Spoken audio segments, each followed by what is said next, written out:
If Zawadi had trusted the heaviness in her own chest sooner, maybe she would have understood that some wounds don't come from strangers.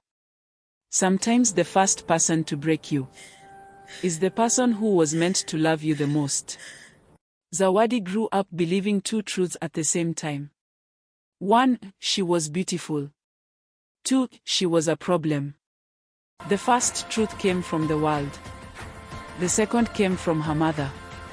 From the time she was a little girl, people stopped her father, Juma, on the road to say, "Your daughter is a gift." Truly, God took his time. But at home, her mother, Chuki, would look at the same child and say, "Gift?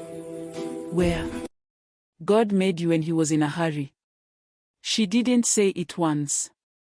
She said it so often that by the time Zawadi was 10, she had learned how to smile at compliments and swallow insults in the same breath. Juma adored his daughter. He called her Daddy's Sunshine, bought her small treats when he got paid, proudly introduced her to visitors, then listened when she spoke like what she said mattered. Chuki watched all that with a tight jaw. She had wanted that kind of love. She had wanted that kind of attention.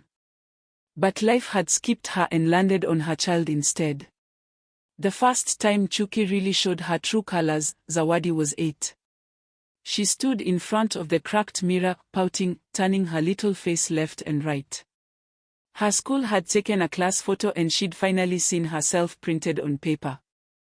"Mom," she said shyly, "am I pretty?" Chuki turned slowly, wiped her hands on her skirt and gave a cold laugh. "Pretty," she repeated. "Listen to you. Who pumped this nonsense into your head? Can beauty feed us during hunger? Or will it pay our bills?" She walked closer, gripped Zawadi's chin, tilted her face up. "Look at you. Your forehead is too big, your mouth is too wide. You look like you were borrowed from 5 different people and returned half finished. God created you when he was tired, my friend. Don't ever think you are special."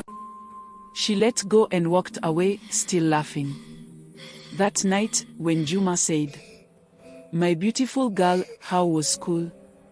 Zawadi felt the compliment land on her like a lie. Beautiful where? In whose eyes?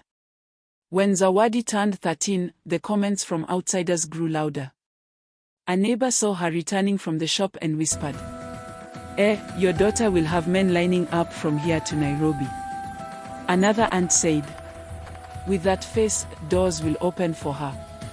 Make sure she doesn't forget you when she is living soft life." Chuki's smile never reached her eyes. That night, Chuki sat Zawadi down and said quietly, almost sweetly, "You think beauty will save you? Let me tell you about the women in your bloodline." She began to count on her fingers. "My mother. Useless. Married and divorced twice. No man stayed. My grandmother. Useless. Died in another man's house, nobody claimed her body. Your great-grandmother. Useless. Known for running after men who had wives. Those before them. Useless, cursed, never kept a home. That's the blood in your veins." She leaned in, eyes bright with something cruel. "So tell me, Zawadi, you really think you'll be better? You think you'll be the first shining star in a long line of failures?" Then she laughed. Not a normal laugh. A loud, hysterical laugh that went on too long until Zawadi wished she could peel her own skin off and run away from it. The day Juma died, the world lost its color. People filled the compound, crying, praying, singing. Zawadi moved like a ghost, pouring tea, greeting mourners, answering questions she didn't hear. Her father's coffin sat in the middle of the homestead like a period at the end of a sentence she hadn't finished reading. She looked for her mother's face in the crowd, expecting shared grief. But Chuki's eyes were dry. At night, when the mourners left, Zawadi tiptoed into her mother's room, desperate for comfort. "Mom," she whispered, "can I sleep here? Just today?" Chuki didn't even look at her. For what? Go to your room. You're not a child. Zawadi stood there, stunned. Something cold settled in her bones. Whatever thin thread of protection her father's presence had created, it snapped that night. From then on, there was no one between her and her mother's hatred. With the loss of Juma, something in Chuki snapped completely. Grief never sat in her chest like other women. It didn't make her quiet. It didn't make her reflective. It turned into rage and then into a bottomless thirst. She started drinking. At first, it was a little, the bottle hidden behind cooking oil, a sip after sweeping the compound. Then it became morning. Then afternoon. Then night. Zawadi would come home from school and find her mother passed out on the floor, smelling of cheap liquor and regret. Neighbors whispered, "That woman has lost herself. She was holding on because of her husband. Now she is gone." But the worst part wasn't the drinking.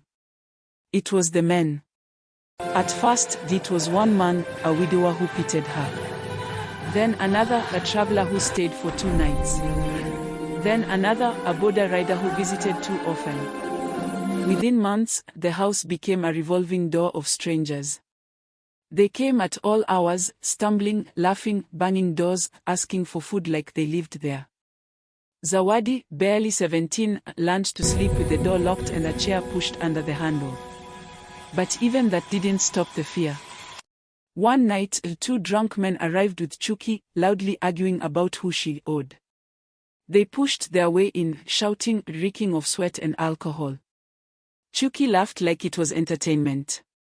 "Relax," she slurred. "We are all family here." Zawadi stayed pressed to the wall, trembling. Then one of the men looked at her slowly, from head to toe, and said, "Your daughter is grown. Very grown. Why hide such beauty? Some of us can pay very well." Zawadi froze. Chuki didn't defend her. She didn't shout. She didn't throw them out. She smiled. A slow, sly, sickening smile. "Well," she said, "if you like her, you talk nicely. Life is hard.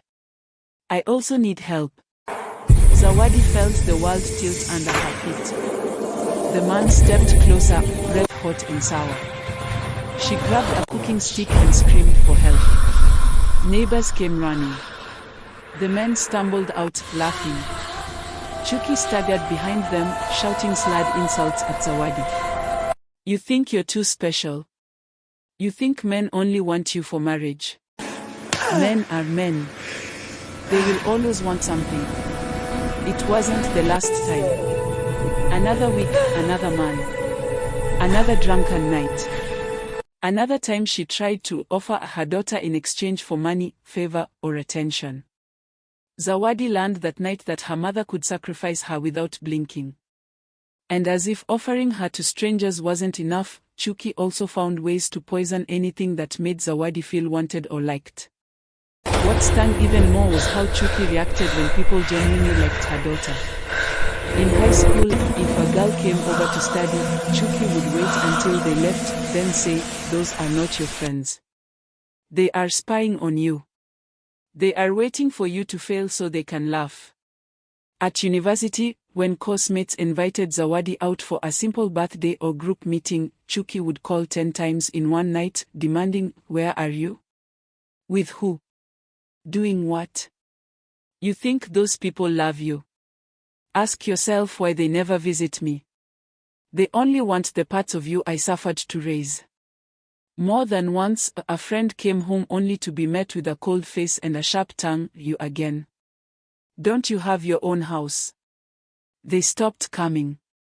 Slowly and quietly, Zawadi learned that keeping friends came with a cost, either her mother's mood or her peace.